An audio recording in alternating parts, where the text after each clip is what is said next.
Guys, आज हम हिंदी साहित्य के कुछ और क्वेश्चन पढ़ते हैं तो वीडियो शुरू करते हैं। मैथिली शरद गुप्त की रचनाओं का सही क्रम इस प्रकार है। जयदत्त व्रत 1910, पंचवटी 1925, यशोधरा 1932, विष्णुप्रिया 1957 ईस्वी। निम्नलिखित में से कौन सी विशेषता द्विवेदी युगीन काव्य की नहीं है? यह है स्वानुभूति की प्रत्यक्ष प्रवृत्ति, यह नहीं है। भारत भारती किसकी रचना है? तो यह है मैथिली शरद गुप्त की 1912 ईस्वी। छायावाद राष्ट्रीय सांस्कृतिक चेतन एवं हलावाद। छायावाद के 4 स्तंभों में से निम्न में से कौन सा एक नहीं है? तो यह है अग्जे नहीं है। राम की शक्ति पूजा के विषय में कौन सा कथन असत्य है? तो यह है राम की शक्ति पूजा का कथानक रामचरितमानस पर आधारित है, यह असत्य है।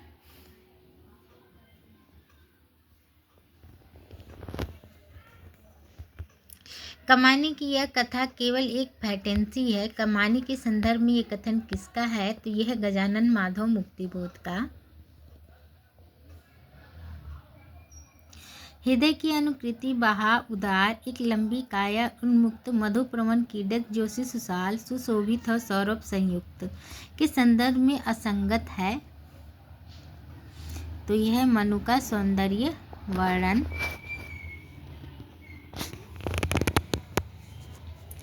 और उस मुख पर वह मुस्कान, रक्त किसलय पर ले विश्राम, अरुण की एक किरण अम्लान, अधिक अलसाई हो अभिराम के संदर्भ में अनुपयुक्त व्याख्या है। तो यह अस्ताचलगाई में सूर्य की एक किरण से तुलना।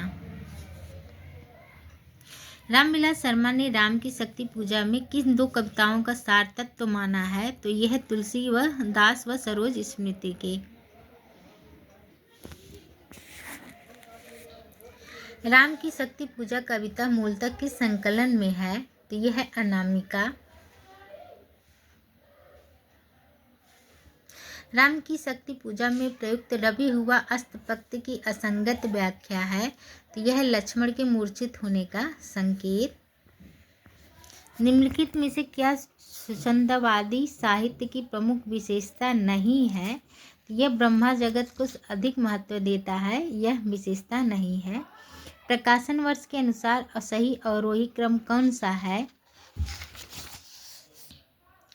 तो यह सांदगीत 1936, नीरजा 1935, रश्मि 1932, निहार 1930।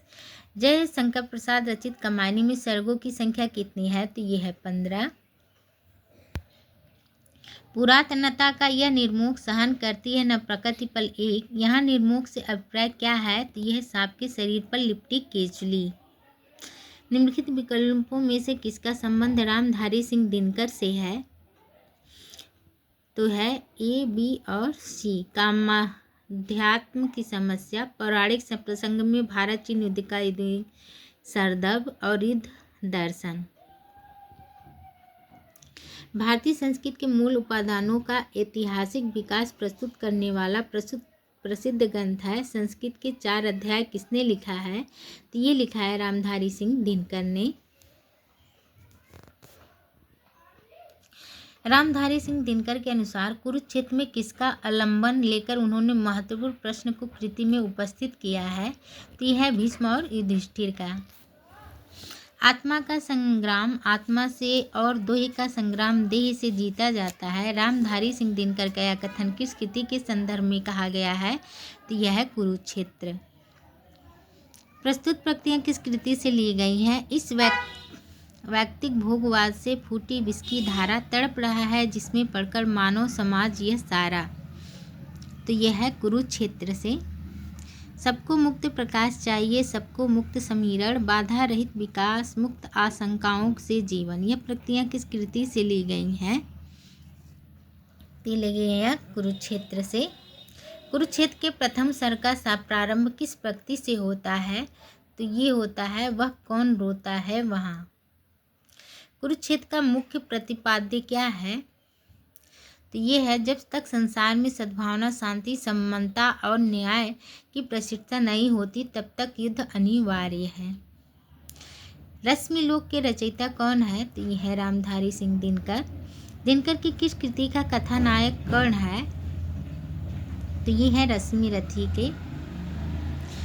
रचना न तो दर्शन न किसी ज्ञानी के प्रौढ़ मस्तिष्क का चमत्कार है, यह तो अनंता एक साधारण मनुष्य का शंकाकुल हृदय है जो मस्तिष्क के स्तर पर चढ़कर बोल रहा है। रामधारी सिंह दिनकर द्वारा कहा गया यह कथन उनके किस काव्य के संदर्भ में है?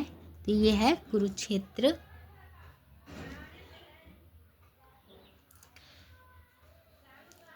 कौन सी रचना रामधारी सिंह दिनकर की नहीं है? तो ये नहीं है अध्यात्म चिंतन।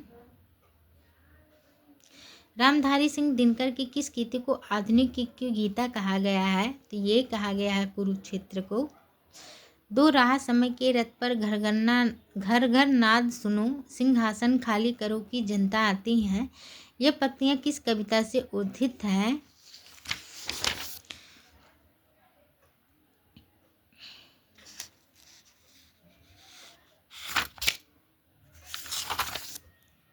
तो ये रामधारी सिंह दिनकर की हैं। निम्नलिखित में से दिनकर की काव्य रचना नहीं है। तो ये है त्रिधारा। अधैर्य का कवि किसे कहा जाता है? तो ये कहा जाता है रामधारी सिंह दिनकर को। रामधारी सिंह दिनकर की काव्य कृति कौन सी है? तो ये है कुरुक्षेत्र। बैठे हुए सुखद आतप में मिक रोमथन करते हैं, वन में जीव विवर से बाहर हो विक्षब्ध विचरते हैं। उपयुक्त पंक्तियों में किसका वर्णन है? रश्मिरथी में परशुराम आश्रम का। उर्वशी किसके द्वारा रचित है? तो ये रचित है रामधारी सिंह दिनकर द्वारा। उर्वशी के तृतीय अंक के आधार पर कौन से कथन सही हैं? तो इसमें सही है ए और सी। शक्तिशाली और दुर्धर पुरुष भी सुंदरियों के कटाक्ष से आहत हो जाते हैं। उर्वशी कहती हैं ये देह भाव भ्रांति है। रामधारी सिंह दिनकर को ज्ञानपीठ पुरस्कार किस रचना पर दिया गया है? तो ये दिया गया है उर्वशी पर। मैं उनका आदर्श कहीं जो व्यथा न खोल सकेंगे, पूछेगा जग किंतु पिता का नाम न बोल सकेंगे, जिनका निखिल विश्व में कोई कहीं न अपना होगा, मन में लिए उमंग जिन्हें चिरकाल कल्पना होगा। उपयुक्त पंक्तियाँ दिनकर की किस रचना की हैं? तो यह है रश्मिरथी की। दिनकर का काव्य नहीं है। तो यह है जयद्रथ। दिनकर की काव्य कृति रश्मिरथी में रश्मिरथी कौन है? तो ये है कर्ण। दिनकर के किस काव्य ग्रंथ में युद्ध और शांति की समस्या का चित्रण मिलता है? तो ये है कुरुक्षेत्र में। प्रसिद्ध गीत विजयी विश्व तिरंगा प्यारा झंडा ऊंचा रहे हमारी की रचना किसने की है? तो ये की है श्यामलाल पार्षद ने। नवीन किस कवि का उपनाम है? तो ये है बालकृष्ण शर्मा। प्रकाशन वर्ष की दृष्टि दिनकर की काव्य कृतियों का सही क्रम किस विकल्प में है?